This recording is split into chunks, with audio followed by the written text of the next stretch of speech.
Hello everyone and welcome to another Dead by Daylight lore video. So today we're covering the new Killer and Survivor, the Plague and Jane Romero. We're just going to read straight through the Plague, then go through a few thoughts on her backstory, her lore, and then we're going to do the same for Jane Romero, the Survivor. And yeah, let's get right into it. So guys, settle down. Are you sitting comfortably? Here we go. When she was 5 years old, Adiris, the youngest of a family of 7, was left to the brick-red burning steps of the Temple of Purgation at the center of Babylon. To process her shock and sorrow, she held on to the belief that the gods had a plan for her. Her new life was one of a quiet servitude. She would tend to the gardens, prepare ceremonial meals, and polish ceremonial incense burners. At night, she would pray for a sign that would reveal her purpose. When she came of age, she attended the high-ranking priests during the yearly worshipping of the sea goat, the god of water and creation. Swinging a censer down the great hypostyle hall, she cast thick black fumes that reached the cold, towering stone pillars before dissipating. Her worries lifted, and the resulting bliss made her feel closer to the gods than ever. She worked herself to the bone each day that followed, fulfilling her duties while taking on new ones as she aided the priests during the purification rituals. The priests were more and more in need of assistance. Cleansings were being performed daily to answer the demand from outside the high temple walls, where a catastrophic plague had resurfaced. Within months, the priests contracted the disease. It did not take long before they became too weak to perform any kind of ritual. Adiris, having assisted many purification rituals, was the only one able to carry on. The swelling panic had to be contained, even if by a novice. Anxious before her first ceremony, Adiris visited the priest's sanctuary chamber.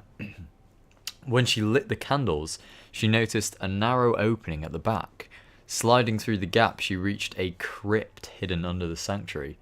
The chamber was bare except for a golden statue of a woman, who stood outstretched hands, her fingers covered in jewels.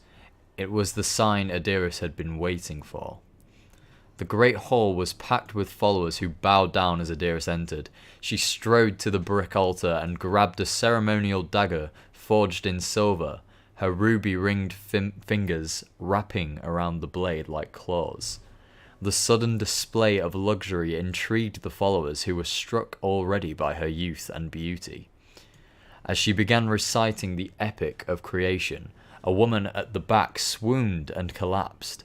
Adiris rushed to her and noticed the black blisters covering her feet.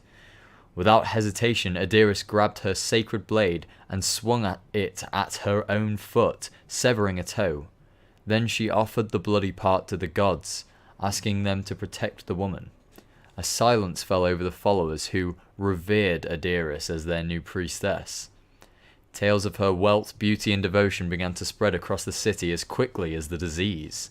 Soon, Adiris' followers called her the High Priestess of Babylon. But her faith was tried when she showed the first signs of infection. Her cough became a mix of phlegm and blood, her neck erupted in abscesses, and her four-toed foot darkened.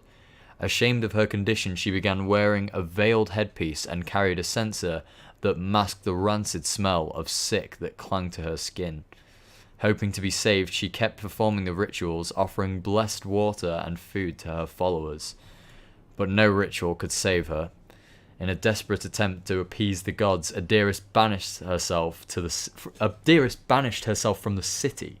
She travelled north with a few followers, venturing through the cold woodlands of Urashtu until it was no longer possible to walk. They camped in a damp cave where Adiris lay in a pool of vomit. Her foot, which had turned black, was so swollen she could not go any further. Her followers and she realized the truth in that cave. They were all infected with the plague. Kneeling among her wretched followers, Adiris made one last prayer.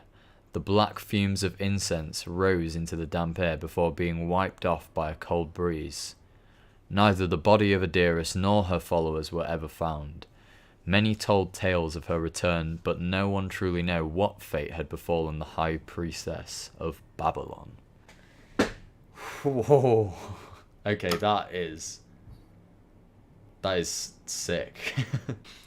From there, well, I've lost it now. Jane Romero. Okay, so Jane Romero, let's find out what Jane Romero is doing here. So here is her backstory.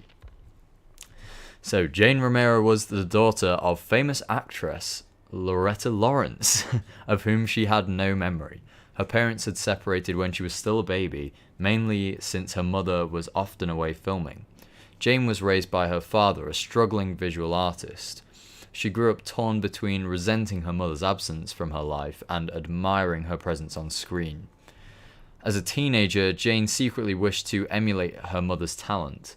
She would direct and perform in plays, audition for TV commercials, and help her father at his studio. During her senior year, she entered a national oratory contest and won first prize. Her performance attracted the attention of a radio station that contacted her for an interview. During the live show, her natural charm and repartee impressed the staff, who offered her a part-time job at the station. After graduating college in communication, she quit her job at the station to work for a trendy variety show, but her frank delivery and ad-libs were not appreciated by the show's executives, who fired her after 5 months.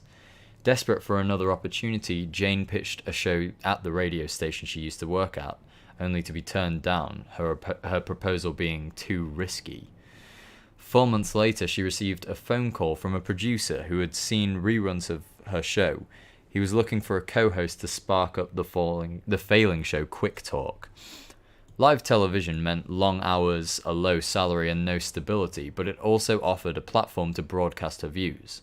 She disputed the crude, inflammatory tone of Quick Talk and pushed for a relatable coverage of personal issues. Her honest delivery resonated with her audience, and within weeks, the show's viewership was steadily growing.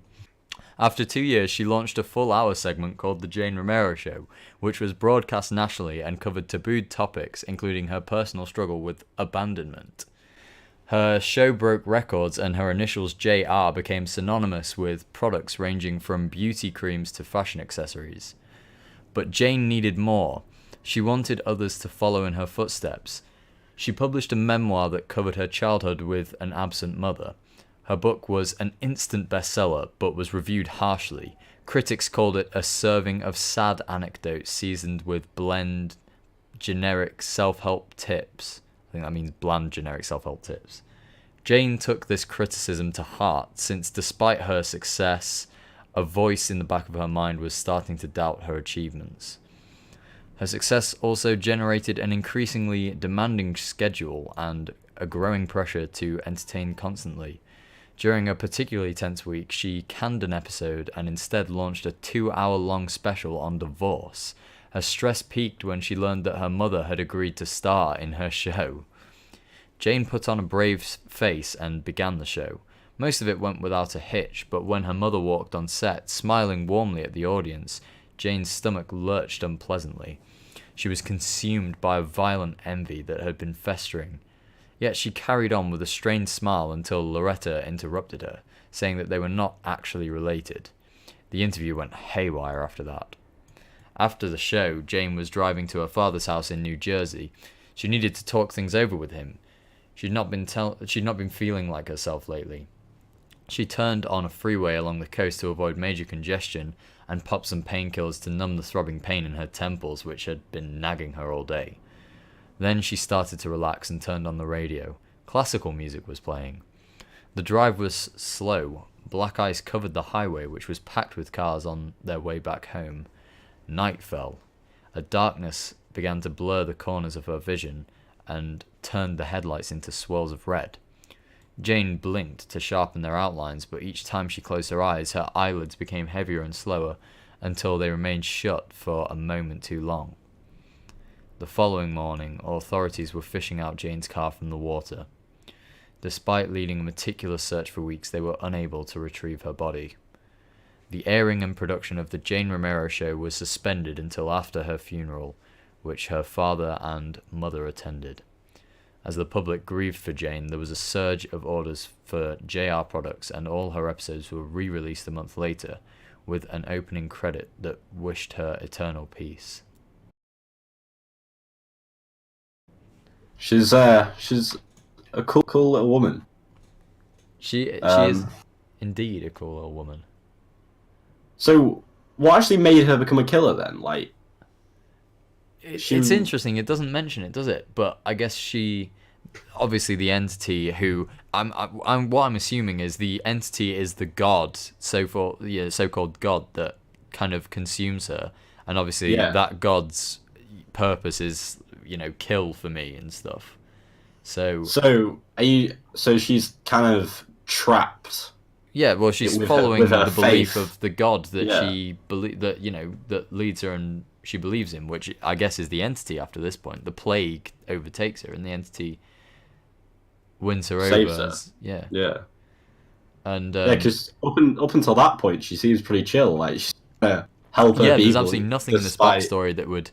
It seems it's similar to like the Huntress, where they don't really want to kill, but. No. Huntress was like born to hunt with her mother, and then her mother died because of hunters hunting deer killed her, I believe, and then she just went. She was a bit mad about that, and so she went and killed everyone. Oh, there are some killers though that don't. They're kind of stuck with the entity. Yeah, as you say, trapped with the entity. Yeah, trying to think. Yeah, no, a lot of the killers up to this point have been, I don't know, characters that people have mistreated and they've just taken it out on rage. But this one, they haven't really been mistreated. They've worked hard. They've got to the top of their position, and they've just been. Yeah, definitely. I think this is one of the coolest ones we've got so far, because this is basically, she's a priestess, like she's of Babylon. Well, Babylon is old. Yeah. This is This is like a legendary killer. This is a big deal. So very, very cool backstory, brilliant backstory. I love that one. I know I say this every time, but I think this one might be the best one so far, to be honest. Just trying to think if there's anything else we can mention, but no, it's literally... No one cares about your opinion, though. We're only here for the lore. Okay. So, a very... Not related to the plague, really, but a very, very interesting and kind of sad backstory, nevertheless. What I thought straight away was the story up until, like, how she became part of the entity's realm. It's very kind of... Everything's going downhill. She might turn into a killer herself. Like, she Yeah, it does sound like when her mother steps out on TV and it says she felt a bit violent. Yeah. It sounds like she's it's very killer backstory, but then she crashes, she crashes. Yeah, as you say, it's not really, I can't really find a link to the plague. No, I think this is just another, they've made an interesting killer, an interesting survivor, and an interesting killer, and put them in, they're not related, these ones. I mean, it's similar to the spirit killer and survivor. I mean, the killer was the spirit, to do with the Asian backstory, and the survivor was a Jamaican tourist. Like, yeah, and that's it's fair enough. But yeah, I think also, a good backstory again to another solid survivor. The killer ones are always more interesting, to be honest. But yeah, that's just the way it's gonna be because they're killers. So it's more entertaining, if you like. No one cares about your opinion. Thank you everyone for watching. Leave a like if you enjoyed reading these. I certainly did. I think the plague was very cool. Make sure to subscribe if you would like to see more Dead by Daylight and more gaming content like this. And we will see you in the next one. So peace out.